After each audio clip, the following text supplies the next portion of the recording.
মিয়ানমারের সাবেক নেত্রী ও নোবেল শান্তি পুরস্কারজয়ী অং সান সুচির স্বাস্থ্য পরিস্থিতি ও বর্তমান অবস্থান নিয়ে গভীর উদ্বেগ প্রকাশ করেছেন তার ছেলে কিম আরিস। দীর্ঘদিন ধরে মায়ের কোনো সরাসরি খোঁজ না পাওয়ায় তিনি আশঙ্কা করছেন মা আদৌ বেঁচে আছেন কিনা সেটিও তিনি জানেন না। ব্রিটিশ বার্তা সংস্থা রয়টার্সকে দেওয়া এক সাক্ষাৎকারে কিম আরিস জানান, 2021 সালে সামরিক অভ্যুত্থানের মাধ্যমে সুচির সরকার উৎখাতের পর থেকে তিনি তার 80 বছর বয়সী মায়ের সঙ্গে কোনো যোগাযোগ করতে পারেননি। গত কয়েক বছরে মায়ের হৃদরোগ, হাড় ও বাড়ির বিভিন্ন সমস্যার কথা তিনি কেবল খণ্ডিত ও পরোক্ষ সূত্রে জানতে পেরেছেন। টোকিওতে দেয়া এক সাক্ষাৎকারে কিম আরিস বলেন, তার দীর্ঘদিনের স্বাস্থ্য সমস্যা রয়েছে। গত 2 বছরের বেশি সময় ধরে কেউ তাকে দেখেনি। তার আইনজীবীদের সঙ্গে যোগাযোগের সুযোগ দেওয়া হয়নি।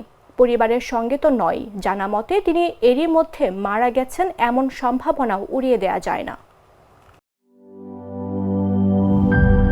নাটা জেলি আর পানীয়র এক অসম কম্বিনেশন ড্রিঙ্কো। চিল থাকতে চান, ড্রিঙ্কো চাবান।